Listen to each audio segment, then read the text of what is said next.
Hello, bonjour, bienvenue à tous et à toutes sur ma chaîne YouTube.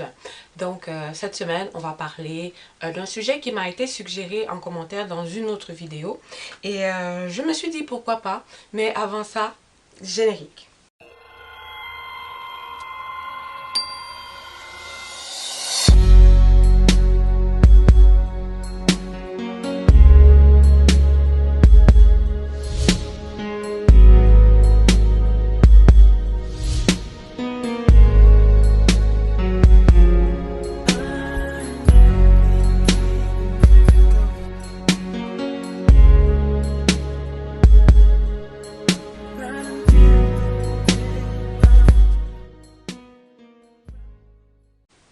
Donc, si tu es là, c'est parce que, bon, comme dans le titre, hein, ça indique aujourd'hui, on va parler des employeurs qui ont été jugés non conformes en matière de recrutement à l'international.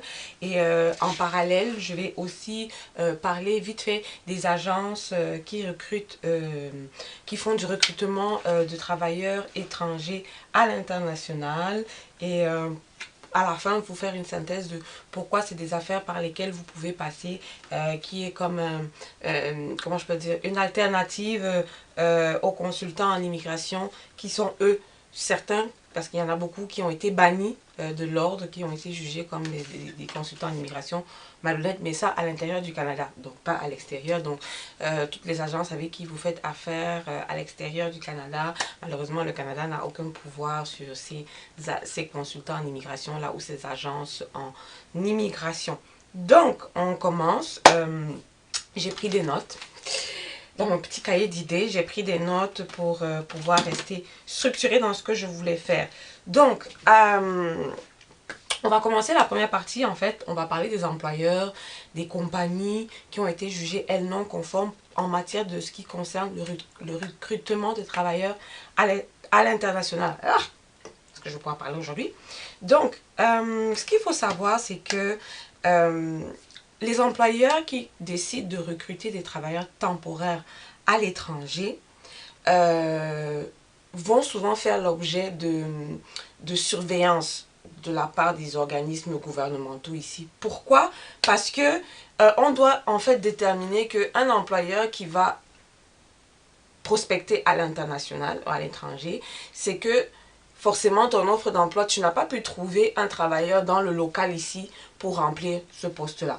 On ne va pas non plus te permettre d'aller chercher tout et n'importe quoi à l'extérieur et de le ramener à l'intérieur du Canada.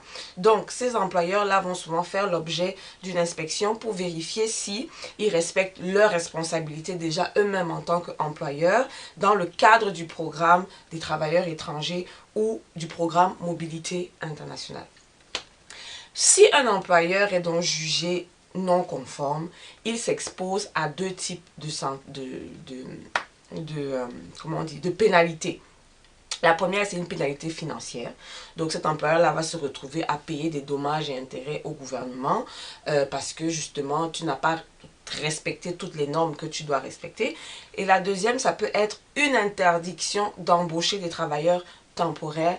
Et souvent, certains peuvent avoir les deux en même temps. Bon, pourquoi je parle des employeurs qui sont jugés non conformes pour venir recruter des travailleurs à l'étranger? C'est très important parce que vous-même, en tant que candidat qui peut-être veut postuler à l'international pour travailler, tu vas aller appliquer sur un emploi avec une compagnie qui n'est pas jugée conforme et à chaque fois que tu vas passer par les compagnies qui ne sont pas jugées conformes, ta demande va toujours être rejetée. Donc, tu es mieux en tant que candidat de d'abord savoir si la compagnie pour laquelle tu vas appliquer pour un poste à l'international est conforme. Comme ça t'évite déjà d'avoir une demande un refus de ta demande. Donc, pour savoir si la compagnie pour laquelle tu vas appliquer est conforme ou pas, il y a une liste. Ils sont à peu près 715 entreprises qui ont été jugées non conformes. Je ne vais pas détailler les 715 entreprises ici, mais bien évidemment, je te laisse dans la barre d'infos de cette vidéo le lien qui va t'amener sur le site sur lequel tu vas pouvoir aller voir la longue liste des compagnies qui ont été jugées non conformes pour ce qui concerne un recrutement de travailleurs temporaires à l'international. Donc, je répète, dans la barre de description de ma vidéo, tu auras ce lien-là. Ça sera le premier parce qu'il y a un deuxième lien. Et le premier lien, c'est pour les compagnies, toutes les compagnies qui sont jugées non conformes. Donc, quand vous allez voir le nom d'une compagnie là-bas, ne vous perdez même pas à appliquer avec cette compagnie-là ou à accepter une offre d'emploi. Donc, c'est ça. Là, maintenant, on va aller dans la deuxième partie de la vidéo qui est de savoir, quand tu es un candidat qui veut pouvoir appliquer pour venir travailler au Canada, donc de l'extérieur, donc tu n'es pas encore au Canada, il y a ce qu'on appelle, oups, on va couper ça au montage, il y a ce qu'on appelle les agences de recrutement. Les agences de recrutement ou aussi les cabinets de recrutement ou encore les chasseurs de talent. Ce sont des agences qui, elles effectuent le travail en totalité ou en partie de votre processus de recrutement pour le client qui l'embauche. C'est-à-dire, ça peut être toi, le client en tant que travailleur, comme ça peut aussi être une compagnie qui fait affaire avec ces agences-là, comme, ok, on cherche tel profil, aidez-nous à les recruter, voir quelqu'un qui rentre dans le profil. Donc, ce sont les clients, soit les travailleurs, soit les employeurs. Donc, ces compagnies-là, donc ces chasseurs de talent, ces agences de recrutement, recherchent et embauchent des travailleurs étrangers qualifiés qui sont capables de créer une réelle valeur ajoutée à la compagnie. Il y a une liste aussi des 24 agences de recrutement à l'international qui sont réputées fiables au Canada. Donc, si vous passez par ces entreprises-là, vous savez que ce n'est pas des entreprises qui vont vous flouer ou tout. Donc, il y en a 24. Je ne vais pas citer les 24 non plus ici.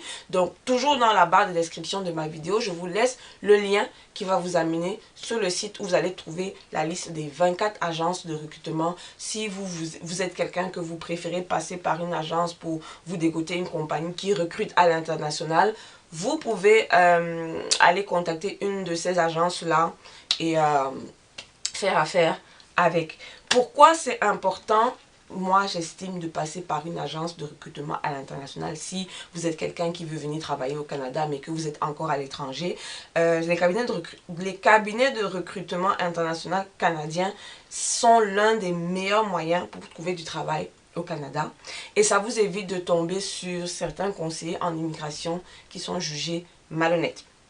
Bon, parce qu'il y en a qui ont été bannis de l'ordre professionnel des conseils d'immigration, mais ça c'est plus pour les conseils d'immigration qui sont à l'intérieur du Canada. Comme je le disais tantôt, les agences d'immigration qui se trouvent dans vos pays d'origine avec lesquels vous faites affaire, il n'y a pas un moyen que le Canada peut les bannir parce qu'ils ne sont pas à l'intérieur du Canada. Donc, ils peuvent vous raconter tout et n'importe quoi. Prendre de l'argent pour vos procédures, vous donner des prix, ne pas envoyer vos dossiers ou bâcler les dossiers et après vous mettre dans une merde pas possible. Et il y a vraiment pas souvent beaucoup de moyens de rattraper tout ça à la fin. Donc c'est vraiment important. S'il y a deux choses que vous devriez retenir de cette vidéo, c'est déjà de savoir si la compagnie pour laquelle vous appliquez est conforme ou pas conforme. Vous avez une liste pour le voir, le lien dans la barre d'infos. Et deuxième chose, pour vous donner une paix d'esprit et de savoir que votre processus va quelque part passer par une agence de recrutement à l'international. Donc, si cette vidéo vous a plu, je vous invite à liker, partager, commenter, activer la cloche de notification, vous abonner à ma chaîne et pourquoi pas aussi vous abonner maintenant à ma chaîne en tant que super fan pour profiter de contenus exclusifs. Et je vous dis à très bientôt.